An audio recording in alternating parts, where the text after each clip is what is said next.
할렐루야. 어제 우리 충청년의 청장년 선교회 주관으로 우리 찬양제가 있었습니다. 천안 하늘샘교회에서 있었는데 우리 연에 800여 교회에서 한 10교회가 참여를 했어요. 그중에 우리 임마누엘 성가대가 어제 참여해서 1시에 출발해서 밤 10시쯤에서 이제 여기 왔는데 참 많이 수고를 많이 했습니다. 그래서 오늘 이 심령이 가난한 자리 찬양도 하고 아멘 두 곡을 했는데 많은 박수를 받고 많은 은혜를 끼치고 왔습니다. 누가 1등 했을까요? 궁금하지 않으세요 혹시? 실은 등수를 매기지 않는 찬양제였습니다. 근데 제가 객관적으로 앞에 앉아서 이렇게 점수를 이렇게 매겼어요. 누가 1등 했을까요? 어떻게 이렇게 잘하시나요? 우리 임마누엘 성가대가 정말 잘했어요. 잘하고 너무 마음에 감격이 되고 은혜를 제가 많이 받고 왔는데, 참고로 아멘을 가장 많이 한 성가대의 점수를 제가 많이 줬는데 우리 교회 성가대가 곡이 아멘 곡이 두 번째 곡이었는데 아멘을 제일 많이 했어요. 제가 점수를 제일 많이 줘서 1등한 거예요. 그렇게 아시기 바랍니다. 하여튼 우리 지휘자, 반주자, 우리 성가대원들 다 수고했습니다. 우리 박수로 우리 다시 한번 정리하겠습니다. 고생 많았습니다. 참 우리는 참 행복해요. 좋은 성가대를 통해서 주일마다 찬양을 듣고 영광 돌리고 또 1년에 2번씩 칸타타, 꼭 부활절, 성탄절 칸타타 통해서 또 은혜 받고 하는데 많이 기도하시고 격려를 좀 많이 해주셔야 돼요. 볼 때마다 참 수고한다고, 은혜 많이 받았다고, 그 한마디가 큰 힘이 됩니다. 성탄절 칸타타 또 준비를 해야 되겠죠? 우리 성가대원들 참 힘들지만은 기쁨으로 해야 돼요. 기쁨으로 하시기 바랍니다. 다음 주 오후 예배는 뭐가 있죠? 친절 세미나가 있습니다. 이미선 원장님, 매너스쿨 원장님 오셔서 친절 세미나가 있어요. 전문가십니다. 스튜디오스 출신이고 또 그들을 교육도 했던 분이고 아주 전문 강사이십니다. 참 귀하게 모시게 됐는데 오후 예배는 이게 보면은 주일 예배에 3분의 1 정도 분이 안 오시더라고요. 3분의 1 정도. 근데 뭐 지금 제가 그걸 뭐라고 하는 건 아니고 이런 특별한 교육 때는 정말 중요해요. 그래서 한 번쯤 1년에 한 번 정도는 오후 예배 참여해서 특별하게 서울서 오시는 특별한 교육입니다. 친절 교육이 왜 중요한지 여러분 들어보세요.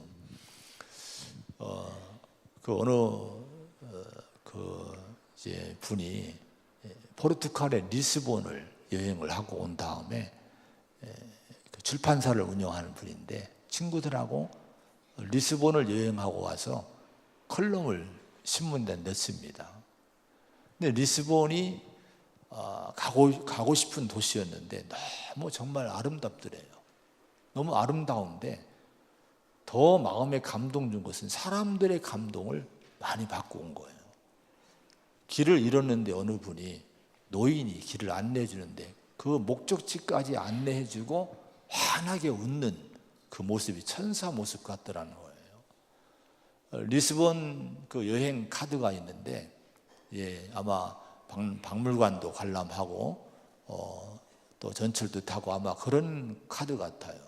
근데 이걸 이분이 분실한 거예요. 3명이 가는데 이분이 분실했는데 박물관이 같은 그 앞에서 티켓을 하려고 하다가 그걸 분실한 걸 알게 된 거예요. 속이 상했는데 그 입장을 이제 주관하는 분이 그걸 보더니 많이 속상했겠군요 하면서 속상한 마음을 위로하는 뜻에서 티켓을 무료로 드리겠다고 그 입장권을 무료로 주더랍니다. 너무 감동을 먹고 온 거예요. 이분이 칼럼을 쓰고 나서 이런 얘기를 했습니다. 친절함이 모든 걸 이긴다. 여행객에게 다정한 사람이 도시의 인상을 정하는구나. 여러분, 도시의 그 어떤 풍경이나 그 모습이 도시의 인상을 정하는 것이 아니라 그 도시에 사는 사람의 다정함이, 친절함이 도시의 인상을 정한다는 거예요. 우리 태안군의 태안읍의 인상을 정하는 것이 여러분 이 아름다운 바다 풍경일까요? 아닙니다. 우리 태안에 사는 분들의 인상, 여러분 그 다정함, 친절함이 이 태안이란 지역의 인상을 찾아오는 사람에게 심어주게 되는 거예요. 좋은 인상을 심어주는 거예요. 사람이 정하는 거라고 하는 거예요. 여러분, 부안군에서 이런 걸 이제 운동을 했는데, 친절 운동이죠. 당신의 친절이 부안군의 가치를 높입니다. 이런 문구를 제가 봤어요. 근데 우리 태안군도요, 우리 이 태안군의 가치를 뭐가 높입니까? 친절이 높인다는 거예요. 근데 저는 이걸 적용을 하면은 우리가 여러분 이 지역의 가치를 높이기 위해서 우리 주민들이 친절해야 되겠는데, 여러분 개인의 가치도요, 여러분의 가치는 뭘로 높여진지 아십니까? 친절입니다. 다정함이나 친절이, 사랑이 여러분의 가치를 높여주는 거예요. 교회의 가치를 여러분 뭘로 높일까요? 우리 교회가 건물이 좋아서요, 사람들이 건물이 좋다고 멋있다고 찾아와요. 여러분 풍경이 너무 좋아요. 우리 식당도 리모델링을 또 다시 너무 잘했습니다. 이제 거의 완공, 이쪽은 완공 상태에 있고 저쪽 이제 부목사님 사택 또 카페와 식당으로 겸해서 또 리모델링을 하고 있어요. 너무 잘 지금 진행되고 있습니다. 근데 이게 또 좋지만은 이게 우리의 가치를 높일까요? 그렇잖아요. 성도들의 친절입니다. 우리 교인들이 방문객들에게, 성도들이 다른 사람 이웃들에게 이 지역 사람들이 친절할 때 이 교회의 가치가 높아지는 줄로 믿으시 바랍니다. 근데 이건 교육이에요. 교육. 훈련을 받아야 돼요. 그래서 여러분 이번 제가 벌써부터 이 마음을 계획을 했다가 모처럼 이제 이분을 연결하고 했는데요. 물론 지역에서도 소상공회 이런 데서 친절 교육 같은 걸 해요. 근데 이분은 또 집사님이시고 우리 믿음 안에서 또 이런 교육을 하기 때문에 아주 좋은 이번에 기회가 될 거예요. 1년 12달 오후 예배 안 나오신 분들이 여기 많이 계실 거예요. 근데 따라합시다. 한 번만 다음 주 오후에 가보자. 한 번만 와보세요. 여러분의 가치를 높이는 기회가 될 거예요. 그리고 주변 사람들 이런 기회 전도하셔요. 이번에 우리가 예배가 아니다, 말씀 듣는 게 아니다, 성경 말씀 듣는 게 아니다, 친절 교육하니까 교회 한번 가보자. 그래서 여러분 그런 분들이 여기 한번 앉았다 가면요, 여러분 교회에 대한 이미지가, 마음이 달라질 거예요. 이런 기회를 통해 전도 기회를 삼으시기를 바랍니다. 할렐루야. 자, 오늘 제목이 주님이 보는 것을 나도 바라보자, 이런 제목으로 말씀을 준비했는데요. 믿음이 뭡니까? 믿음은 주님이 바라보는 것을 우리도 바라보고 사는 거. 올해 23년도에 이제 표어가 뭡니까? 범사의 예수를 바라보자, 그리고 생각하자, 이거예요. 그러니까 예수님을 모든 일에 바라보는데요, 그러면서 또 한 가지는 예수님이 바라보는 곳을 우리도 바라보는 거예요. 예수님의 시선이 있는 곳에 우리의 시선이 가 있어야 되는 거예요. 이게 우리 믿음이 돼야 됩니다. 그런 우리 성도가 되고 우리 교회가 돼야 될 줄로 믿습니다. 자, 오늘 28절의 말씀 한번 같이 보겠습니다. 28절입니다. 시작. 이 말을 하고 돌아가서 가만히 그 자매 마리아를 불러 말하되 선생님이 오셔서 너를 부르신다 하니. 자, 이 말을 하고 돌아가서 이렇게 얘기를 해요. 이 말을 하고 돌아가서. 자, 무슨 말을 하고 돌아갔을까요? 그 전에 27절에 보면요, 주여 그러하이다. 저는 그리스도시요 세상에 오시는 하나님의 아들이신 줄 내가 믿나이다. 마르다가 신앙을 고백을 합니다. 자, 예수님에 대해서 확고한 믿음의 고백을 드리는 거예요. 그전에는 의심하고 불신하고 불평했던 이 마르다가 이제 예수님의 말씀, 예수님 만나고 나는 부활이요 생명이니 나를 믿는 자는 죽어도 살겠고 나를 믿는 자는 영원히 죽지 아니하리니 이걸 내가 믿느냐. 주님의 이 말씀 듣고 마음이 확 열려요. 신앙이 예수님에 대한 불신이 사라지고 믿음을 붙들게 돼요. 그리고 이 베드로와 같은 믿음의 고백을 한 거예요. 주는 그리스도시요 세상에 오신 하나님의 아들이신 줄 내가 믿나이다. 자, 그런데 이 말을, 이 고백을 하고 이 마르다가 어디로 가느냐? 자기 집으로 돌아갔다고 하는 겁니다. 집으로 돌아가서 그럼 무엇 때문에 무슨 일을 하기 위해서 집으로 돌아갔습니까? 거기 28절에 보면은 집으로 가서 가만히 그 자매 마리아를 불러 말하되 선생님이 오셔서 너를 부르신다. 자, 자기의 여동생인 마리아를 찾아갑니다. 마리아는 지금 자기 나사로 자기 오라버니가 이 죽은 상태예요. 무덤에 묻힌 상태입니다.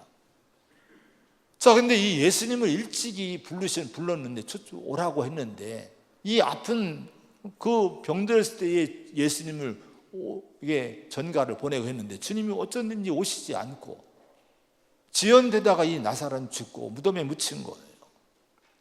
아마 그래서 이것 때문에 예수님에 대한 서운함 때문인지 아니면 예수님에 대한 불신이나 의심 때문인지 예수님이 마을에 어렵게 오셨는데 마르다는 쫓아가 나갔는데 마리아는 앉아 있는 거예요.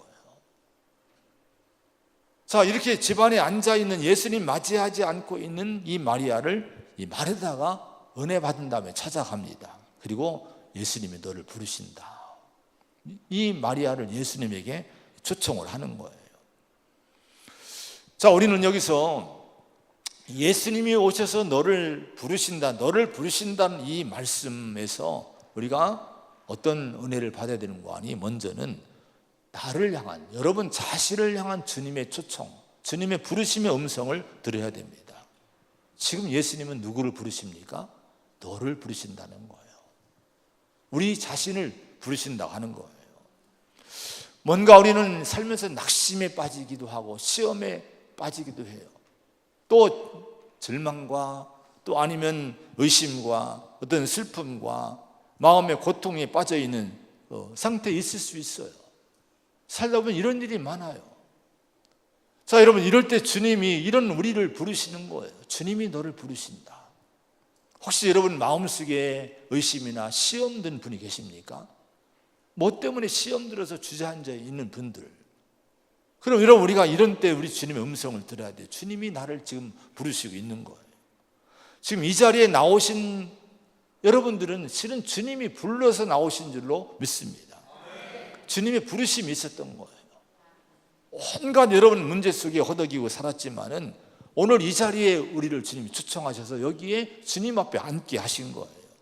근데 주님의 부르심은 무한한 영광인데요, 무한한 영광과 함께 부르시면, 주님의 부르심에는 약속이 이 안에 있습니다. 하나님 약속이 담긴 거예요. 창세기 12장 1절 2절에 보면은 여호와께서 아브라함에게 이르시되 너는 너의 고향과 친척과 아버지의 집을 떠나 내가 내게 보여줄 땅으로 가라. 내가 너로 큰 민족을 이루고 내게 복을 주어 내 이름을 창대하게 하리니 너는 복이 될지라. 이렇게 말씀을 했어요. 자, 아브라함에게 이르시되라는 말씀은 아브라함을 부르셨다는 거예요. 자, 부르시고 자, 내가 내게 지시한 땅으로 가라고 말씀을 하셨는데 그 말씀 가운데는 그 다음에 중요한 아주 귀한 약속의 말씀을 하십니다. 내가 너로 큰 민족을 이루게 해주겠다. 내게 복을 주어서 네 이름을 창대하게 해주겠다. 네가 복이 되게 해주겠다. 이렇게 말씀합니다. 자, 이 약속은 그 옛날 아브라함에게만 주신 약속이 아니라 오늘 주님의 부름받고 하나님의 부름받고 이 자리에 나온 여러분, 우리 저와 여러분 모두에게 이 약속이 동일하게 주어진 줄로 믿으시기 바랍니다. 우리의 생애를 주님께 맡기고 주님의 초청과 부르심에 응답하고 순종하고 나갈 때 아브라함이 받은 이 복이 곧 우리의 복이 될 거고 우리가 이 축복의 주인공이 될 줄로 믿습니다. 오늘 말씀에서 가장 놀랍고 감격스러운 부르심이 하나 있어요. 그 감격스러운 영광스러운 놀라운 부르심이 뭔지 아십니까? 43절의 말씀 한번 같이 보겠습니다. 43절입니다. 시작. 이 말씀을 하시고 큰 소리로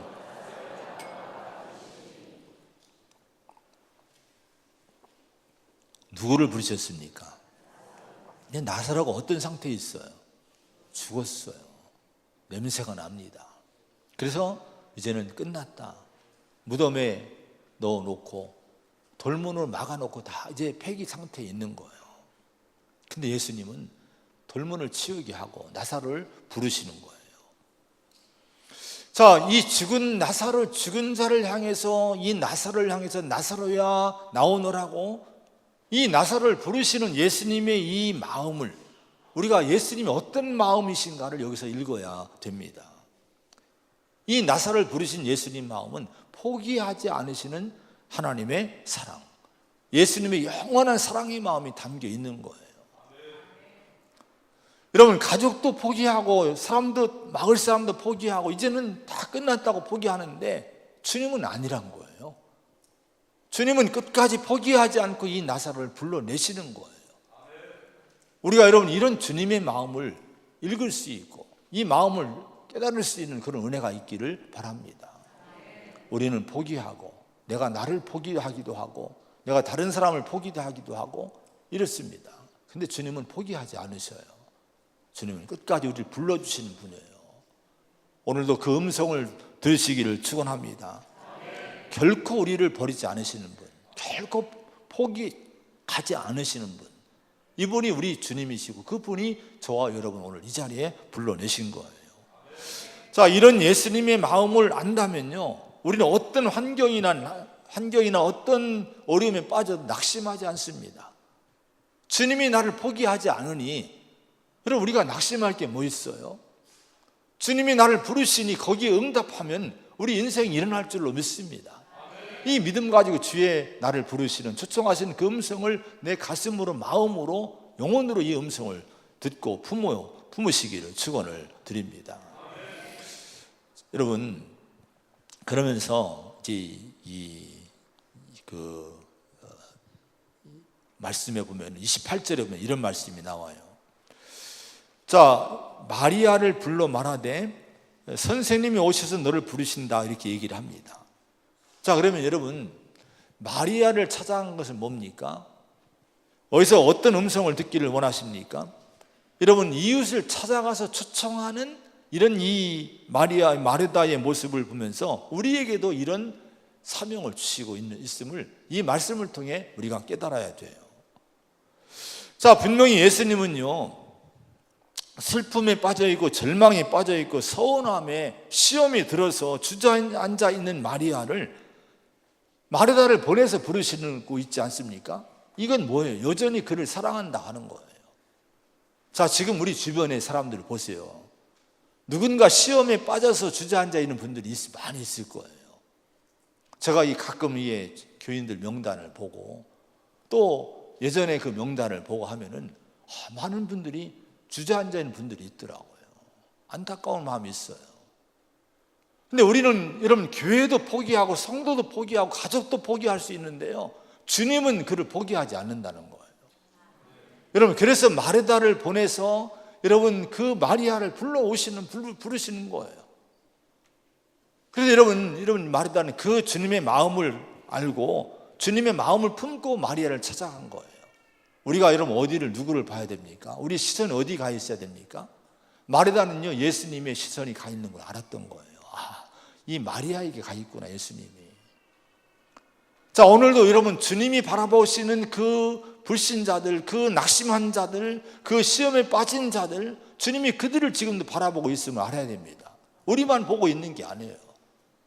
지금 안타깝게 주님은 여기에 나오지 못한 그 영혼들을 향해서 안타깝게 지금 보고 있는 거예요. 그럼 우리가 여러분 그들을 향해서 우리도 마르다가 마리아를 찾아가서 초청한 것처럼 우리도 주님의 보냄을 받고 그들을 찾아가는 성도가 여러분 돼야 될 줄로 믿습니다. 왜 마르다를 마리아에게 보내셨을까? 자, 여러분, 마르다는요, 네가 믿느냐는 이 예수님의 도전에 그러하여이다 내가 믿나이다고 신앙을 분명히 고백을 했죠. 자, 믿음을 분명히 붙들었다는 것은 은혜를 받았다는 거예요. 주님 만나고 보니까 은혜가 되고 믿음이 확신이 오게 됐어요. 이런 마르다를 주님은 마리아 시험된 자에게 보내시고 있습니다. 그럼 여러분, 여기서 우리가 어떤 은혜를 깨닫게 됩니까? 주님은요, 믿음의 은혜를 받은 성도들을 복음의 전달자로 보내시기를 원하신다고 하는 거예요. 자, 오늘 내가 교회에 와서 우리가 예배 드리면서 은혜 받고, 아니면 말씀 읽다가 듣다가 은혜 받고, 뭔가 내 안에 은혜가 임했어요. 확신이 내 안에 임했습니다. 그럼 이 확신과 은혜가 임한 것은 뭔고 하니 이건 사명이에요. 이 은혜 받은 거를 누군가에 전하라는 거예요. 받은 은혜를 남에게, 타인에게, 받지 못한 그들에게 전하러 가라는 거예요. 이 사명, 여러분 성령이 임하시면 땅끝으로 가라고 하지 않습니까? 이와 같이 은혜 받은 자를 보내기를, 마리아 같은 사람이 보내기를 원하시고 있는 거예요. 제임스 몽고메리 보이스라는 분의 책을 보니까요, 이런 예화를 썼어요. 알프스산의 높은 곳에 역사적인 그 길이 하나 있는데 성 버나드 고갯길이라는 길이 있대요. 이 성 버나드라는 분은요, 종교 개혁자인 마틴 루터가 가장 영향을 받은 분이 어거스틴이고, 그런 다음에 이 성 버나드입니다. 이분에게 영향을 받았는데 유명한 분입니다. 그래서 이분을 기념하는 고갯길이 있는데, 거기에 이 몽고메리 보이스 목사님의 그 얘기를 들어보니까요, 읽어보니까 19세기에 그 버나드길의 어딘가에 수도사들이 경영한 호텔이 있었다는 거예요. 호텔 개념은 지금의 호텔 생각하면 안 될 거예요. 아마 산장이나 아마 그런 걸 거예요. 아마 그런 걸 수도사들이 경영을 했다고 하는 거예요. 왜 했는가 하니 순례자들이 성 버나드길을 순례하는 순례자들을 위해서 이런 산장 같은 걸 운영을 했지 않겠습니까? 근데 겨울이 오면은 많은 눈이 내리는 거예요. 눈이 내리고 길을 잃어버리고 길을 찾기가 힘든데, 그때마다 수도사들이요 어떤 일을 하는 거 하니 큰 종을 이제 매달아 놨는데, 그때마다 눈이 내릴 때마다 종을 댕그러 친다는 거예요. 그러면 종을 치면 이 종소리를 듣고 길을 잃은 이 순례객들이 길을 찾아서 이제 그 여행을 하게 된다는, 거기를 찾아오게 된다고 하는 거예요. 자, 이런 얘기를 소개하면서 이 몽고메리 목사님이 이런 고백을 했어요. 제가 이 얘기를 하려고 한 거예요. 이렇게 고백을 합니다.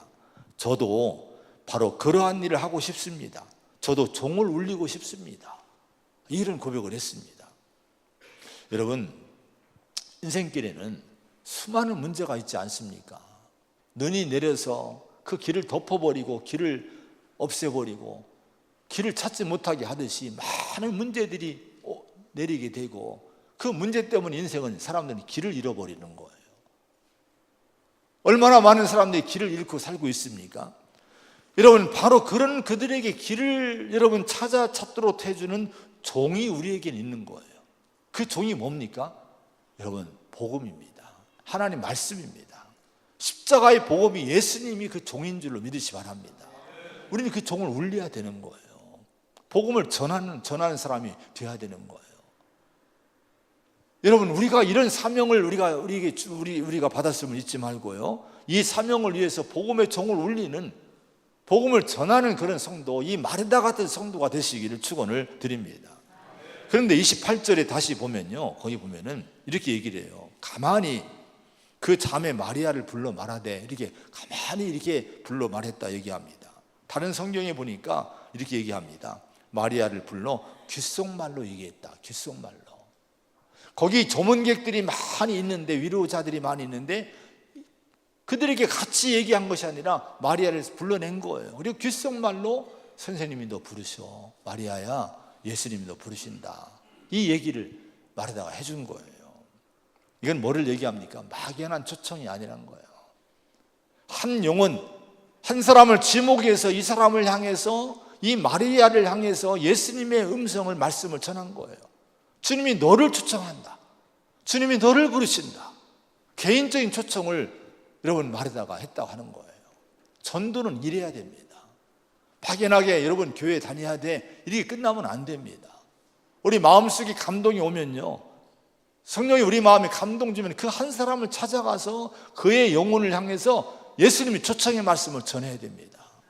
예수님이 당신 부르셔, 예수님이 너를 부르셔, 예수님이 너를 만나고 싶어해. 여러분, 이런 말씀을 우리가 담대하게 전하는 성도가 되시기를 축원드립니다. 오늘 우리가 그러면 이 예배를 드리고 우리 마음속에 이게 돼야 돼요. 나의 마리아는 누굴까? 내가 찾아가서 정말 그 영혼 가운데 구체적으로 복음을 전해야 될 그 나의 마리아는 누구인가? 아마 이 말씀 들을 때 성령께서 여러분 마음속에 누구 마음에 떠오르게 하는 분이 있을 거예요. 내가 의도하지 않았는데 뭔가 마음에 탁 떠오른 그분이, 그 사람이 마리아인 거예요. 성령이 여러분의 감동을 주는 거예요. 그를 불러오라고 감동 주는 거예요. 우리가 여러분 여기에 순종을 해야 될 줄로 믿습니다.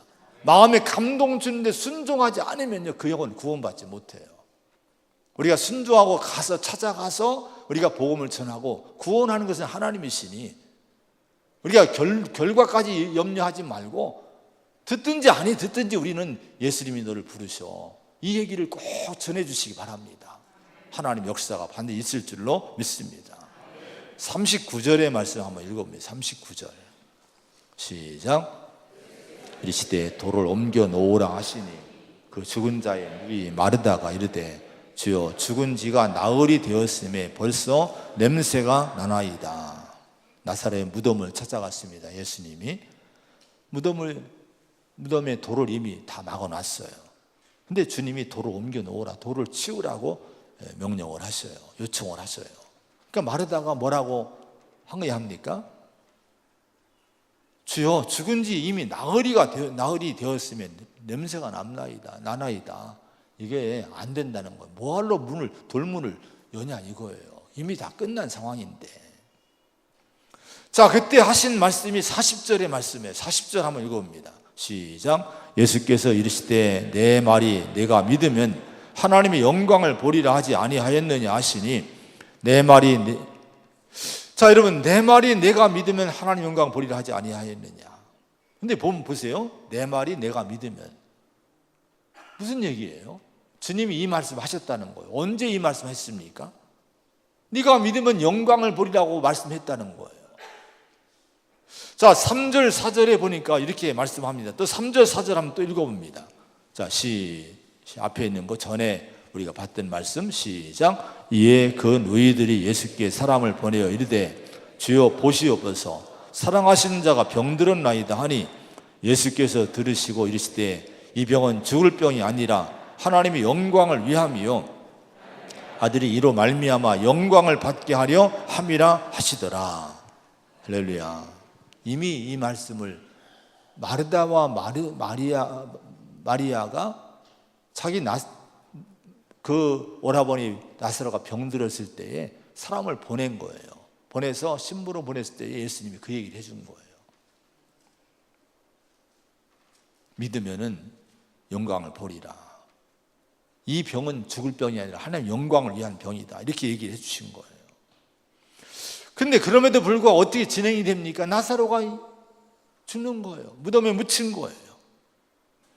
자, 여러분, 그러니 지금 이런 상태에 있으니 그들이 낙심하고 그들이 의심하고 불신할 수밖에 없지 않겠습니까? 근데 주님은 뭐를 상기시켜요? 끝까지 믿으라고 하는 거예요. 자, 내 말이 믿으면 영광 보리라고 하지 아니했니? 지금 이 돌문을 치워라.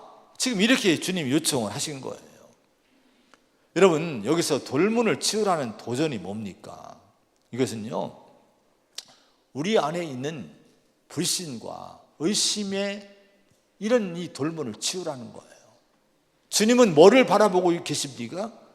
돌문으로 막아놓은 그 안에 있는 나사로를 통해서 자신이 영광 받으실 그 일을 지금 구상하고 있는 거예요.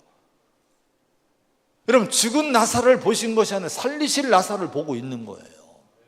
근데 여러분, 사람들은 지금 다 돌문을 막아놓고 이미 끝났습니다, 안 됩니다 하고 지금 예수님의 역사하심을 제한하고 있는 거예요. 그때 예수님은 돌문을 치우라고 하면서 네가 믿으면 영광을 보리라고 내가 말하지 않니 하시면서 주님이 돌문을 치우라고 하시는 거예요.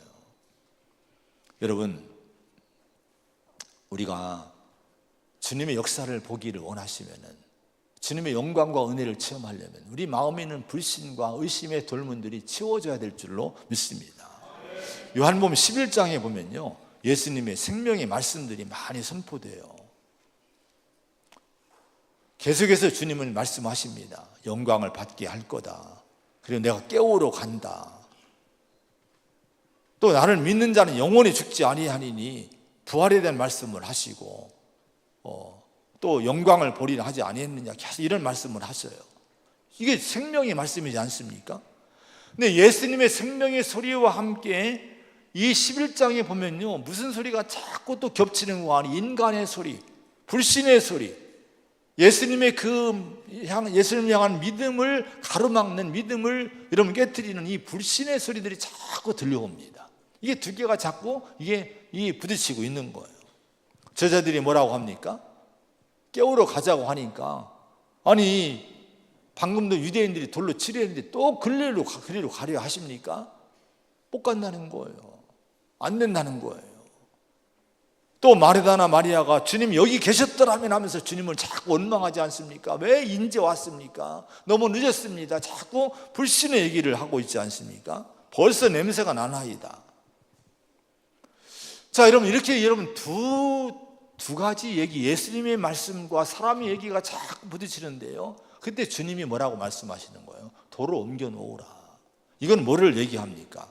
인간의 소리를 그만 그치라는 거예요. 사람의 얘기는 그만하라는 거예요. 여러분, 육신에서 나오는 생각에서 나오는 말을 그치고 오직 주님의, 예수님 말씀만 듣고 예수의 말씀만, 생명의 소리만 여러분 울려 퍼지도록 하라고 하는 거예요. 여러분, 믿음이 뭡니까? 믿음은 내 의견, 내 이성의 소리를 치우는 거예요. 오직 생명의 말씀만이 내 영혼에, 내 삶 속에 울려 퍼지도록 여러분 그 말씀을 듣는 거, 이게 믿음인 줄로 믿습니다. 그때 여러분 하나님 역사가, 영광스러운 역사가 나타날 줄로 믿습니다. 돌문을 치울 수 있는 믿음이 되기를 축원합니다. 자, 그러면서 43절의 말씀을 읽어보겠습니다. 43절입니다. 시작. 이 말씀하시고 나사로야 나오라 부르시니, 자, 나사로를, 무덤에 가신 예수님이 나사로를 부르시고 이제 그러니까 나사로가 살아나왔다는 거예요. 놀라운 기적을 행했어요. 자, 그런데 여러분, 여기서의 왜 유독 나사로를 살리셨을까? 요한복음의 7가지 기적 중에 마지막 기적을 지금 보고 있는데요, 여러분, 무엇 때문에 죽은 나사로를 예수님이 살리셨을까요? 기적의 목적이 여러분 뭘까요? 요한복음에서 우리가 지금 1장부터 지금 11장까지 계속 지금 말씀을 지금 나누고 있는데, 그동안 우리 많이 봐왔지만은 요한복음에서 가장 많이 선포되는 말씀이 뭡니까? 여기서 많이 듣는 얘기가, 단어들이나 문장들이 뭐예요? 영생이라는 단어예요. 영생이라는 말씀입니다. 시간 때문에 이걸 다 읽어드리지 못하는데, 요한복음 3장 16절, 15절, 16절, 이는 그를 믿는 자마다 영생 얻게 하려 하심이라. 그를 믿는 자마다 멸망하지 않고 영생 얻게 하려 하심이라. 아들을 믿는 자는 영생이 있고, 뭐 이런 계속 영생의 말씀이 계속 이러면 장장마다 이 말씀이 선포돼요. 6장 51절에 보면 난 하늘에서 내려온 살아있는 떡이니 사람이 이 떡을 먹으면 영생하리라. 계속 영생의 말씀을 주십니다. 자, 여러분, 나사로의 부활은 뭐를 여러분 우리에게 주시는 교훈일까요? 믿음을 주시기 위해서, 어떤 믿음을 주시기 위해서 이 부활을 여러분 보여주셨을까요? 주님이 영생을 말씀했는데 바로 이 나사로의 부활을 통해서 우리의 부활과 우리의 영생을 확증시키기 위해서 이 기적을 행했음을 여러분 믿으시기 바랍니다. 우리에게 부활과 영생을 확증시켜 주시는 거예요. 자, 우리는 여기서 여러분 예수님이 바라보시는 것이 무엇인지를 봐야 돼요. 주님이 바라보시는 거, 예수님 바라보시는 거, 하나님이 여러분 우리 인류를 향해서, 인간을 향해서, 성도를 향해서 큰 그림을 뭐를 보여주고 있는가, 여기서 이걸 봐야 될 줄로 믿습니다.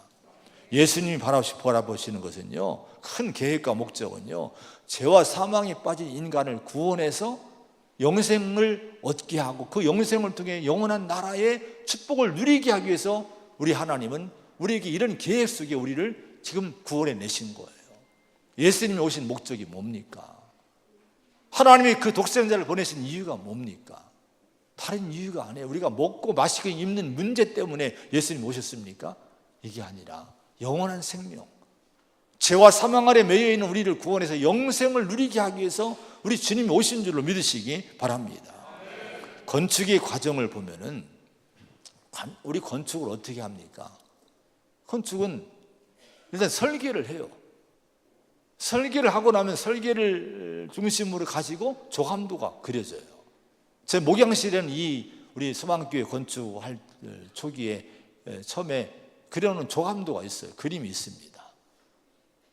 자, 설계 여러분 이렇게 하면요, 건축할 때 이렇게 어떻게 합니까? 설계 도면을 가지고 꼼꼼하게 이 메마른 땅이지만, 골짜기 같은 땅이지만 땅을 밀고 땅을 기초로 하고 이제 설계대로 이걸 만들어 가는데, 그러면서 조감도를 봐야 되는 거예요. 조감도, 설계도와 함께 조감도, 모양이 이렇게 나고 있는가, 이 그림이 이렇게 잘 그려지고 있는가, 그래야 이 건축이 나중에 좋은 여러분 설계대로, 그 의도대로 이 건축이 완성이 되게 되는 줄로 믿습니다. 신앙생활도요 그렇게 해야 됩니다. 우리 신앙생활도 어떻게 됩니까? 하나님의 큰 계획을 보며 신앙생활 해야 돼요. 여러분, 하나님이 여러분 그리신 그림이 뭔지, 하나님이 계획하신 것이 뭔지를 보고 신앙생활 해야지, 그냥 땅의 것만 위해서 우리가 신앙생활 하면요, 그 신앙이 열매 맺지 못합니다. 주님이 그리신 것이 뭐예요? 큰 조감도가 뭡니까? 우리를 구원하시고 영생 얻게 하신 거예요. 그리고 하나님의 나라의 영광 가운데 영원히 살게 하시는 거, 이게 인류를 향한 큰 하나님의 그림입니다. 이걸 봐야 돼요. 여러분, 하나님이 보시는 거, 예수님이 보시는 걸 보는 것이 믿음이라고 했지 않았습니까? 우리가 이런 걸 보고 신앙생활 할 때 이런 성도는 절대로 실족하지 않고 우리가 승리하는 성도가 될 줄로 믿습니다. 어제 신문 보니까요, 이 김성은 목사님이라는 분이 계세요. 탈북자를 돕는 분이에요. 아주 정말 조선일보에 이 글이 나왔는데, 정말 훌륭한 일을, 생명을 구하는 일들, 탈북자들을 이렇게 한국으로 데려오고 중국에서 그런 일을 하는데 엄청난 돈이 들어가고 목숨 건 일을 하는데 이런 일을 하시더라고요. 근데 자기가 구해준 그 인민군 출신 여자하고 또 결혼도 했고 그랬답니다. 근데 아들을 낳는데 7살 때 이 아들이 죽어요. 뇌병변 병을 앓다가 어디 선교 후원 때문에 갔다 왔는데 이 아이가 뭘 잘못 먹고 왔더니 해서 기도가 막히고 막 그런 가운데 이 아이가 죽어요. 자기가 목숨 걸고 주님의 일을 하는데, 그 헌신 가운데 주님의 일을 하는데 이 아이가 이렇게 죽었으니 얼마나 낙심됐겠습니까? 다 때려치우려고, 다 내려놓으려고 그냥 낙심 가운데 그런 거예요. 그 사모님도 얼마나 낙심됐는지 죽으려고 40일 금식을 했대요. 그분 간증이, 아니 조선일보의 간증보다도 하여튼 뭐 그렇게 실렸는데, 죽으려고 사모님이 40일 금식에 들어간 거예요. 근데 환상을 하나님 보여주신 거예요. 환상 가운데 말씀해 주시는, 사모님에게 말씀해 주셨는데 이런 말씀을 했다는 거예요. 야, 내가 너희 아들을 천국으로 인도했는데 왜 낙심하느냐? 네 아들 천국으로 인도했는데 왜 낙심했느냐? 지금 지옥으로 가는 사람이 지금 너무 많지 않느니? 이 말씀을 환상 중에 주시더란 거예요. 그때 여러분 이 말씀 듣고 이 두 분이 무릎 꿇을 때 하나님 잘못했습니다. 무릎 꿇고 다시 그 일을 다시 그 지옥에 빠진 그 탈북자를 구원하기 위해서 그 일을 지금까지 헌신해 오고 있다고 하는 얘기를 조선일보에 실었더라고요. 토요일판에 실었더라고요. 제 마음이, 우리 믿음의 성도가 여러분 큰 그림, 주님이 가르치는 것이 뭡니까? 이분들이 보여준 것이 뭡니까? 영생을 보여주는 거예요. 천국을 보여주는 거예요. 여러분 그 천국을 보니까 낙심이 안 되는 거예요. 천국을 보니까, 여러분 목적지를 보니까 이 땅에 이 고난과 아픔도 이길 수 있는 거예요. 우리가 여러분 주님이 보신 그곳을 봐야 될 줄로 믿습니다. 거기에 시선이 머물 때, 저 영원한 나라와 영생의 그곳에 내 시선이 머물 때 우리는 넉넉히 이 땅의 모든 걸 이기고 믿음을 잘 지키는 성도가 될 줄로 믿습니다. 이런 성도로 믿음을 잘 지켜나가는 우리 모두가 되기를 축원합니다. 기도하겠습니다.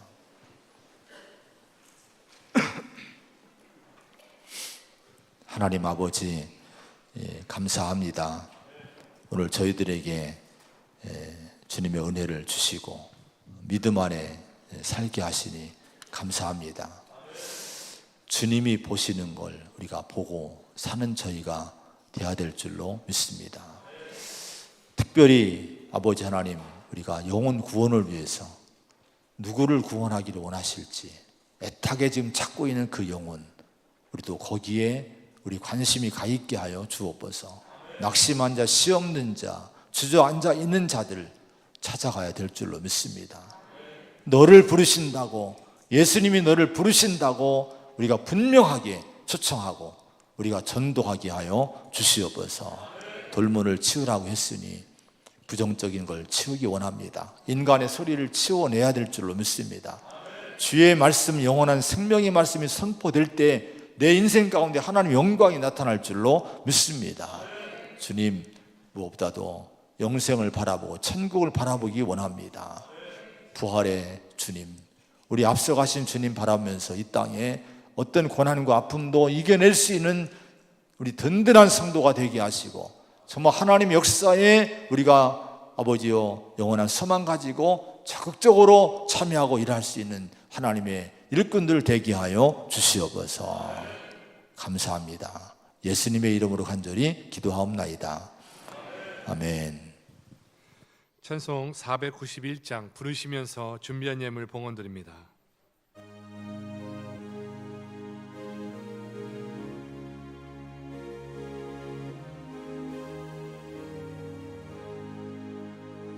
저 높은 곳에 향하여 날마다 나아갑니다.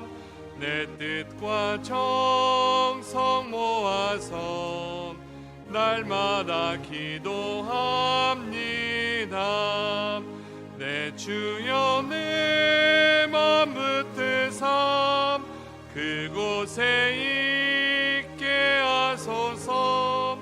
그곳은 빛과 사랑이 언제나 넘치옵니다.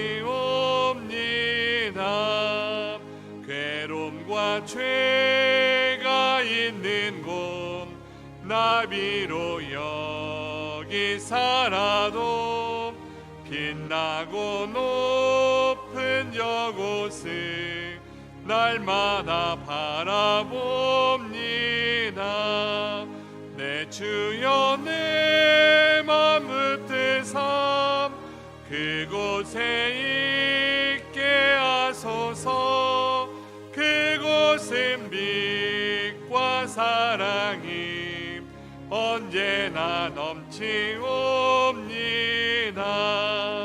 의심의 안개 거치고 근심의 구름 없는 곳, 기쁘고 참된 평화가 거기만 있사옵니다.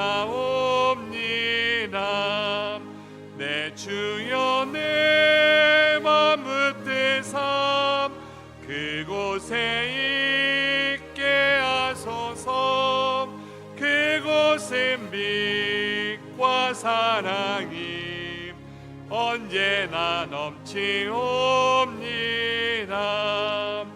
험하고 높은 이 길을 쌓으며 나아갑니다. 다시금 기도하오니 내 주여 인도하소서.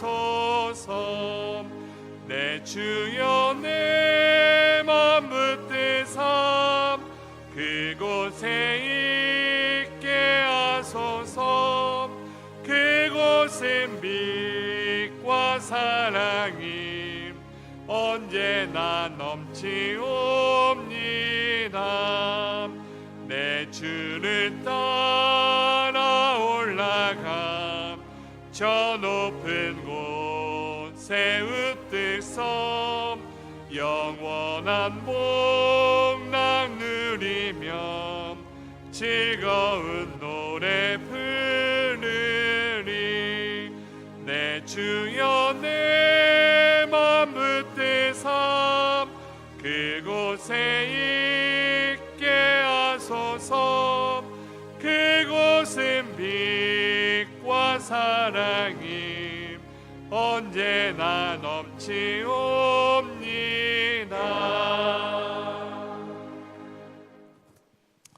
하나님 아버지, 우리 마음을 꼭 붙들어 주시기 원합니다. 우리 마음이 주님이 계신 그곳에 있기를 원합니다. 저 높은 곳을 향해서 우리 마음이 항상 향하기를 원합니다. 오늘도 그런 성도들이 주의 전에 나와 예배를 드리고 헌금을 봉헌합니다. 하나님, 우리가 헌금을 봉헌할 때 우리 마음이 주님께 올려지고 우리 일생을 주님께 맡기는 시간 되게 하여 주시옵소서. 육의 사람이 아니라 물질의 사람이 아니라 영의 사람이요 또 하늘나라를 소망으로 삼고 사는 성도임을 우리가 이 헌금을 통해 고백하게 하여 주시옵소서. 이런 우리의 믿음을 쓰시고 일생을 주님이 써주시기 원합니다. 물질이 귀하게 쓰임받고 하나 우리의 삶이 주님께 영광스럽게 쓰임받고 우리의 모든 삶의 모든 것들이 주의 도구로 쓰임받을 때 우리에게 큰 기쁨이요 우리에게 큰 보람이요 영광인 줄로 믿습니다. 이런 인생을 기뻐하며 사는 저희가 되게 하여 주시옵소서. 우리 성도들의 가정과 성도들의 자녀들과 하는 일들과 모든 삶의 모든 것들을 주님이 주관해 주시기 원합니다. 창조주 하나님, 우리를 영원히 사랑하시는 그 사랑의 주님이 우리를 주관하시니 우리는 오직 주님 바라보고 주님께 맡기며 인생을 살게 하여 주옵소서. 그의 나라 그 일을 구할 때 우리의 육신의 문제, 삶의 문제, 가정과 자녀의 문제 하나님이 이끌어 주실 줄로 믿습니다. 오직 믿음으로 살게 하여 주시옵소서. 육신의 질병 때문에 어려워하는 성도들 특별히 위로하시기 원합니다. 안수해 주시기 원합니다. 주의 능력의 손을 얹으사 하나님 치료하시고 회복의 은혜를 허락하여 주시옵소서. 주의 은총과 은혜가 함께하기 원하옵고 예수님의 이름으로 간절히 축복하며 기도하옵나이다. 아멘.